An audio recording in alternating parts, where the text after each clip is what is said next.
Beberapa ulama muhaddisin menjelaskan, termasuk Imam Bukhari, Imam Muslim, Imam Tirmidzi, Imam Abi Daud, dan juga Imam Ahmad, bahwa jasad Rasulullah Sallallahu Alaihi Wasallam bukanlah jasad biasa. Jasad beliau pernah menembus 7 lapis langit dan bertemu dengan Allah Subhanahu wa Ta'ala. Apakah jasad yang mulia ini dapat disamakan dengan jasad manusia lainnya? Di alam ini tidak ada jasad yang lebih mulia dari jasad Nabi Muhammad Sallallahu Alaihi Wasallam. Oleh karena itulah Rasulullah Sallallahu Alaihi Wasallam membiarkan dan menganjurkan para sahabat untuk mengambil keberkahan jasad beliau.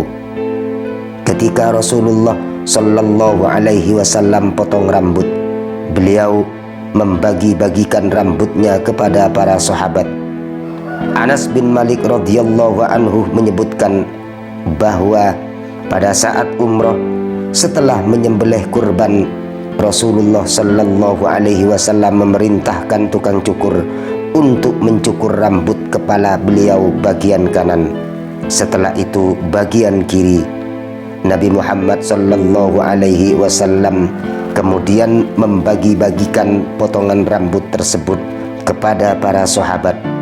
Di antara mereka ada yang mendapatkan sehelai rambut dan ada pula yang mendapat 2 helai rambut.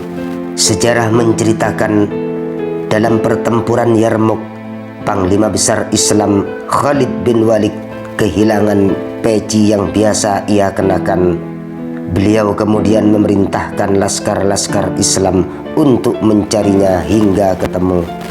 Setelah ditemukan, ternyata ia adalah sebuah peci yang sudah usang. Sayyidina Khalid berkata, ketika Rasulullah Sallallahu Alaihi Wasallam menunaikan ibadah umroh, beliau mencukur rambut kepalanya. Umat Islam pun segera berdiri di sekeliling beliau menantikan rambutnya. Aku mendapatkan rambut ubun-ubun beliau yang kemudian kuletakkan di peci ini. Selama rambut beliau baginda Nabi besar Muhammad Sallallahu Alaihi Wasallam bersamaku, maka dalam setiap pertempuran Allah memberiku kemenangan. Para sahabat radhiyallahu anhum juga menjadikan rambut Rasulullah Sallallahu Alaihi Wasallam sebagai obat utama untuk penyakit ain.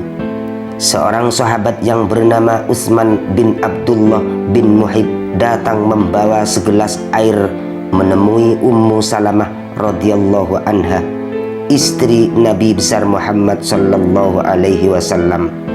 Ummu Salamah kemudian mengeluarkan sehelai rambut Rasulullah Sallallahu Alaihi Wasallam yang berwarna kemerahan dan memasukkannya ke dalam air tersebut selama beberapa waktu.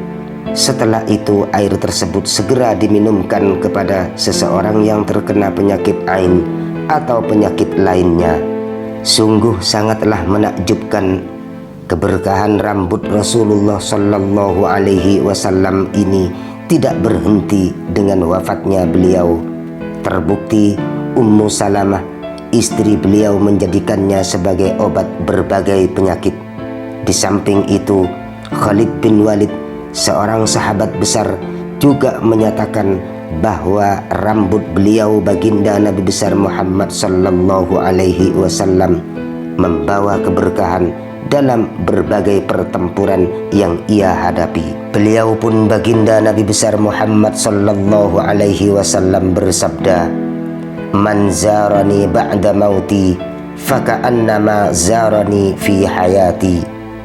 Barang siapa menziarahiku setelah aku meninggal dunia, maka seakan-akan dia sedang berziarah kepadaku ketika aku masih hidup.